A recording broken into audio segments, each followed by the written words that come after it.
Bonjour à tous et bienvenue sur D'une pierre deux coups pour ce deuxième épisode du bilan mensuel de mon apprentissage de tailleur de pierre. Aujourd'hui, j'ai beaucoup de choses à vous raconter, ces dernières semaines ayant été partagées entre l'entreprise et l'école, le centre de formation. Alors, commençons par le commencement.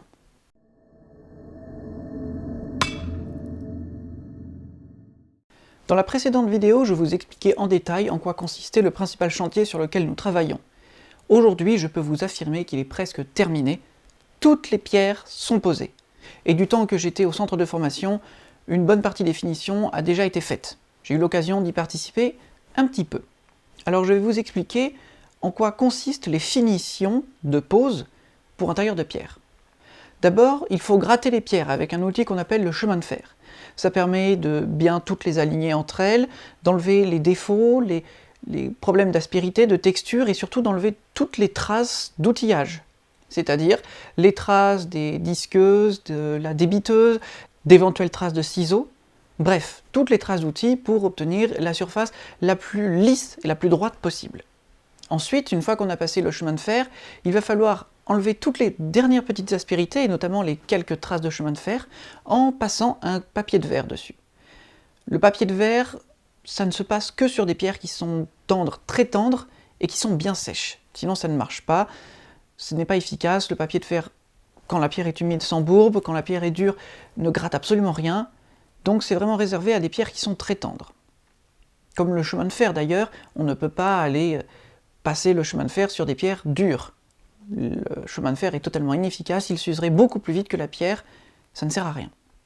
Ensuite, la dernière étape des finitions, c'est de faire les joints. Entre les blocs de pierre, il y a des joints au mortier, mais la partie visible des joints, la partie extérieure, est faite seulement à la fin. C'est-à-dire qu'on réserve toujours, on a des joints un peu dégarnis jusqu'à la fin pour pouvoir faire ces joints finaux, toujours au mortier, mais avec un sable qui est très fin. L'idée est d'avoir le résultat le plus propre, le plus net possible. Pour le moment, sur le chantier, seul le chemin de fer a été passé. Et ce n'est pas facile.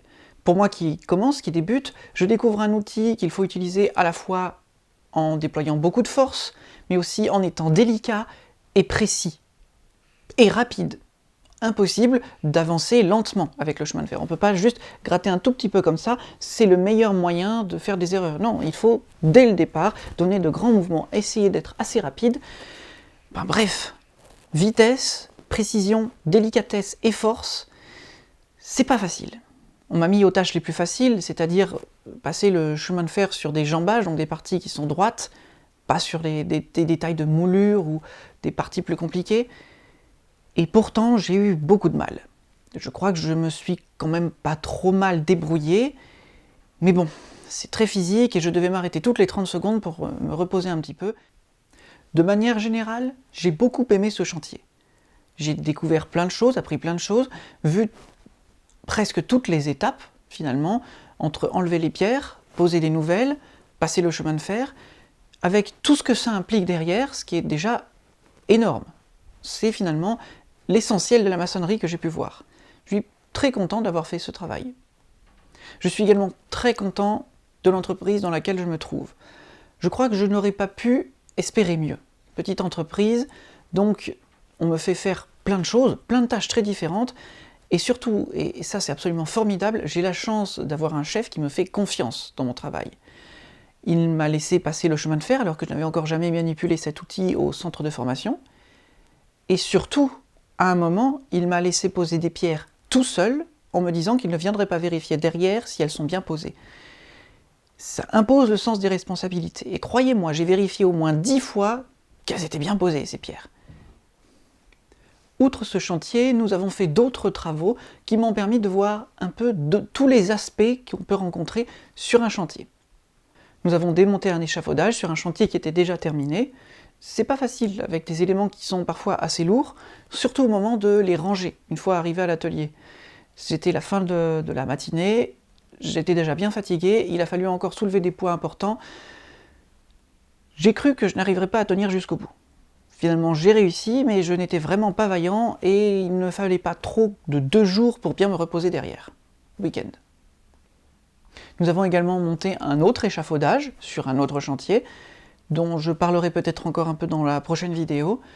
Un chantier qui consiste à changer toutes les corniches d'une façade d'une maison, ainsi qu'un fronton triangulaire.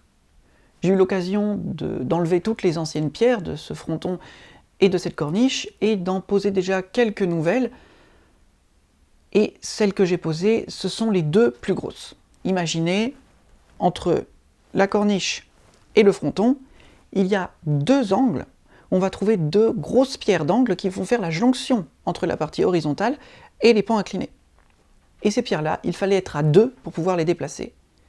Dans les dernières tâches que j'ai pu faire, sur le chantier où nous avons démonté l'échafaudage, juste avant, j'ai pu passer un peu le papier de verre sur la corniche, qui était déjà toute neuve, et faire quelques joints avec ce mortier au sable très fin.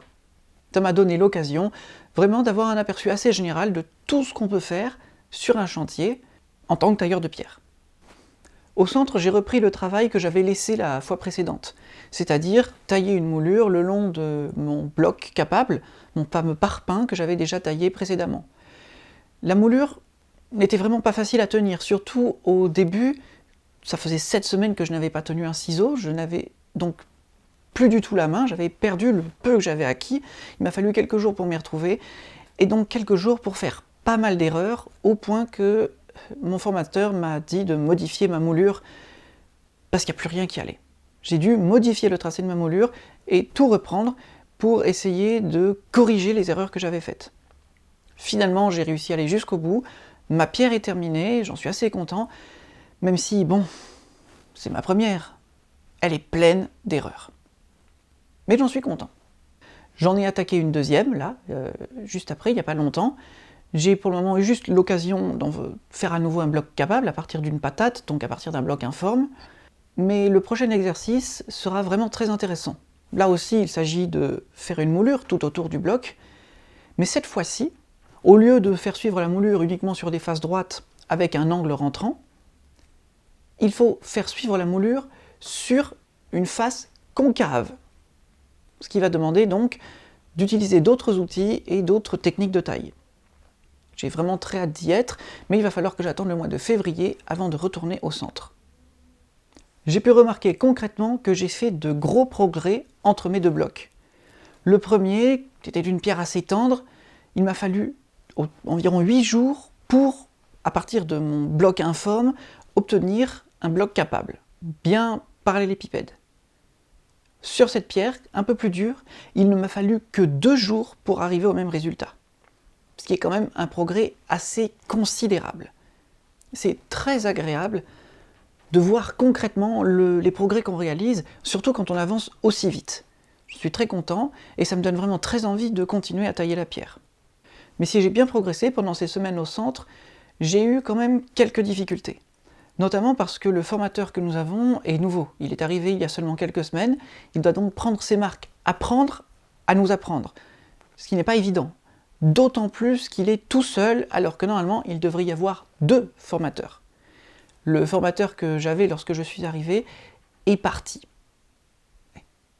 Donc le centre actuellement cherche un 2e formateur pour l'accompagner, mais bon, pas facile de gérer autant d'apprentis avec autant de niveaux différents quand on vient juste d'arriver et qu'on connaît encore pas très bien le centre et la manière d'enseigner. Heureusement, je sens qu'il sera très bon quand il aura pris ses marques. C'est quelqu'un qui est vraiment intéressé par ce qu'il fait, il aime transmettre, et donc vraiment je pense que ce sera un très bon enseignant, que ce sera un très bon formateur dans quelques mois.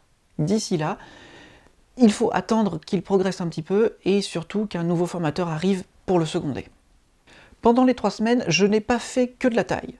Non, nous avons eu droit aussi à des cours théoriques, enfin. J'adore ça. Apprendre en pratiquant, c'est bien, mais on a besoin aussi, quand on est tailleur de pierre, de savoir beaucoup d'autres choses à côté. On ne peut pas tailler une pierre, par exemple, si on ne sait pas dessiner. On ne peut pas tailler une pierre si on ne sait pas ce qu'est une pierre. Eh bien, c'est ce que nous avons commencé à faire dans ces cours théoriques. D'abord des cours sur la sécurité, ce qui est bien normal, et on en avait déjà eu précédemment, mais quelques piqûres de rappel, ça ne fait pas de mal. Comment est-ce qu'on peut déplacer des poids lourds sans se blesser? Qu'est-ce qu'on peut utiliser comme outil, comme habit de sécurité, etc. Ce sont des questions finalement qui sont importantes et qui permettent d'arriver autant que possible en bonne santé à l'âge de la retraite. Ensuite, nous avons eu des cours de géologie. Ils auraient pu être intéressants si le support visuel n'était pas daté et très mal fait, et si le formateur avait déjà plus d'expérience dans la manière d'enseigner. Parce qu'on sentait qu'il avait beaucoup de choses à dire, mais il était très brouillon. Moi qui suis vraiment passionné de géologie et qui lit un peu sur la question, j'ai été déçu.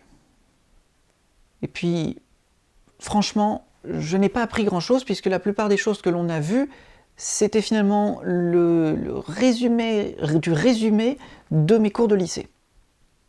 Donc, cours décevant, alors que j'attendais beaucoup de ces cours de géologie. Par contre, après les cours de géologie, cours de dessin, qui m'a fait vraiment du bien de dessiner. J'ai fait 4 ans d'études d'architecture, donc le dessin, ça me connaît, j'avais pris l'habitude beaucoup de dessiner. Revenir à du dessin, ça fait du bien. Et ce qu'on a fait pendant ces cours de dessin, ça a été géométrie fondamentale et dessin des arcs. Le dessin du tailleur de pierre, c'est vraiment quelque chose de magique. Avec une simple règle et un compas, et accessoirement une équerre, on arrive à faire des choses absolument extraordinaires juste en se basant sur des points de géométrie fondamentaux et sur des rapports de proportions extrêmement simples. C'était vraiment très intéressant et je dirais même plus, c'était éclairant. Le dernier jour au centre, jeudi dernier, c'était le jour du grand nettoyage. Tout l'après-midi, nettoyage poussé de tout l'atelier après nos 3 semaines de travail. Et oui, nous n'y reviendrons pas avant le mois de février. Il faut donc laisser un centre parfaitement propre pour les prochains. J'ai cependant échappé un petit peu au nettoyage. En effet, je suis délégué, et ils ont attendu le dernier jour pour organiser, en plein après-midi, une réunion des délégués. J'avais appris un peu par hasard qu'il y avait cette réunion, qui a été à la fois très bien et absolument catastrophique. C'est le formateur qui m'a appris qu'il y avait cette réunion qui allait se dérouler, je n'avais reçu aucun mail, aucune information, rien du tout. Bon. Alors je m'y rends sans même savoir où c'était. J'ai réussi à trouver, j'étais avec le représentant d'un autre groupe de tailleurs de pierre. On entre dans la salle et surprise, nous étions les 2 seuls délégués de tout le centre à savoir qu'il y avait cette réunion de tous les délégués. Autant vous dire que la réunion était très rapide puisqu'il n'y avait que 2 délégués face à 4 membres de l'administration. Mais c'est là qu'on voit que le niveau d'organisation de l'administration est vraiment catastrophique. En fait, toutes les dates des réunions ont été fixées pour 2022 au début de l'année. Et à aucun moment, à l'administration, ils n'ont eu l'idée de se dire « Tiens, et si on faisait un mail de relance ?» Ou est-ce que, tiens, si on allait voir les délégués, qu'on leur disait « Il va y avoir une réunion dans 1 semaine, dans 2 semaines ?» Non. Donc, eh bien finalement, nous n'étions que 2 pour représenter tout le monde. Les 2 seuls au courant, et nous le savions vraiment presque par hasard. Je pense parce que notre formateur était un nouveau formateur, et donc on lui avait appris qu'il y avait la réunion des délégués qui allait arriver. C'est la seule explication que je vois. Alors comme nous n'étions que 2, évidemment l'administration a pris le temps d'écouter ce que nous avions à dire. Et ce qui est formidable, c'est que toutes les petites remarques que nous avons pu faire, l'administration va en tenir compte, et je pense que dans les mois à venir, les conditions de travail dans le centre vont s'améliorer notablement. Pas qu'elles étaient mauvaises, mais il y avait quand même quelques questions limites. Par exemple, 3 micro-ondes dans un réfectoire pour un centre accueillant, je ne sais pas, peut-être une centaine, peut-être même plus d'apprentis, c'est limite. Quand il faut attendre une demi-heure avant d'avoir un plat chaud sur une pause de repas d'1 heure, c'est pas très confortable, surtout l'hiver. J'attends donc, pour le mois de février, que de nouveaux micro-ondes soient installés. Le bilan de ces dernières semaines est positif, très positif même. Pas grand-chose de négatif à remarquer, à part peut-être simplement que le formateur est seul et qu'il doit encore prendre ses marques. C'est peut-être le seul point noir, et voyez qu'il n'est pas si noir que ça, il est plutôt gris clair, sur tout l'ensemble de ces dernières semaines. Et de toute ma formation, même de manière générale, je suis très content, je suis bien tombé là où je suis, et j'adore ce que je fais. Et une chose qui est extraordinaire, c'est que lorsque je serai diplômé, je suis sûr de trouver du travail. Du travail jusqu'à la fin de ma vie. Et ça, c'est très rare qu'un jeune aujourd'hui puisse dire « je suis sûr d'avoir du travail jusqu'à la fin de ma vie ». J'en trouverai toujours. Surtout en ce moment, où il y a plus d'offres d'emploi que de jeunes tailleurs de pierre prêts à travailler. C'est dans le BTP, on en entend beaucoup parler des métiers en tension, et une particularité peut-être de la taille de pierre, c'est qu'il va être très très difficile de s'ouvrir à d'éventuelles immigrations de tailleurs de pierre, parce que finalement, des tailleurs de pierre, il y en a très peu dans le monde entier. Donc, j'ai qu'une chose à vous dire. Si vous êtes un peu manuel, que vous aimez le dessin, que vous aimez travailler la matière, que vous aimez un peu le domaine de la construction, venez vous former à la taille de pierre. Il y a du travail, il y a même besoin de tailleurs de pierre. Venez. Et c'est un travail qui est vraiment formidable. Je le dis à chaque vidéo, mais c'est, tailleur de pierre, un métier clé, notamment sur des questions environnementales, ce que j'aurai l'occasion de développer dans de prochaines vidéos. Et comme je le dis toujours, et ça va venir, c'est en cours de préparation, il y aura des vidéos qui vont traiter de sujets spécifiques, et non plus simplement que des bilans mensuels. Comme d'habitude, si vous avez aimé la vidéo, n'hésitez pas à mettre un pouce bleu, abonnez-vous si vous voulez connaître la suite de mon apprentissage et en apprendre plus sur la taille de pierre, et n'hésitez pas à me poser toutes les questions que vous voulez en commentaire. Si je peux y répondre, j'y répondrai. En attendant, je vous dis à bientôt pour une prochaine vidéo.